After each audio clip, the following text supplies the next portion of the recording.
Next, we will look at the communications cards, which are usually called the comms modules or the comms cards.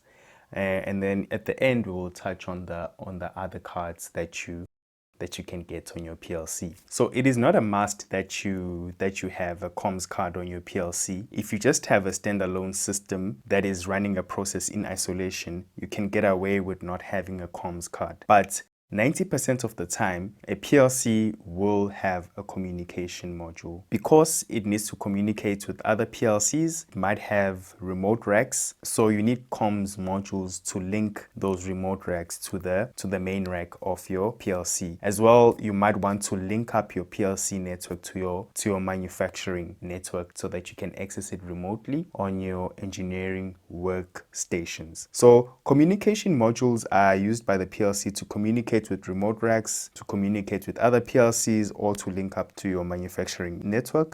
This excludes a situation where you have field networks, because we are going to do field networks later. We will not be touching them in this particular video. But for now, let's assume those are the three cases where you would want to have a communication module on your PLC. From my experience, I've only seen two types of communication modules. When it comes to these communication modules or PLC comms, you only deal with the physical layer. You hardly ever have to go into the protocol or do some bit extraction. The first type of communication modules that you still get nowadays, they use serial communication. So for this case, you'll get your serial communication cards. Most of the time they use coax cables or the RS485. This depends on the manufacturer or the model of your PLC. And these cables can carry different protocols that work with your serial communication modules,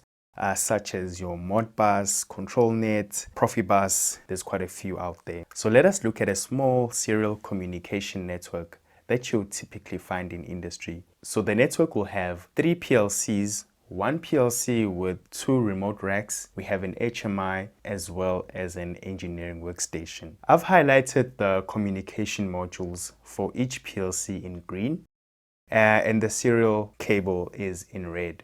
So for this particular network, we can see that PLC 1 uses two communication modules. The first serial communication module is used to link the remote racks with the main rack. You can also then have another separate serial communication module, and then this module will facilitate communication with the other two PLCs as well as the HMI and the engineering workstation. Usually serial communication network, they work on node numbers. So for instance, in this network here at the top, excluding this one with the remote racks, maybe PLC 1 will have a node number of 1, PLC 2 will have a node number of 2. Then the HMI, because it's connected on the third node, it will have node number 3. Then the engineering workstation will have node number 4. Then the PLC 3 will then have node number 5. Also going down on the remote rack network, from this communication module which links up the remote racks, then this first module will be node number 1, then rack 1 will be node 2, then rack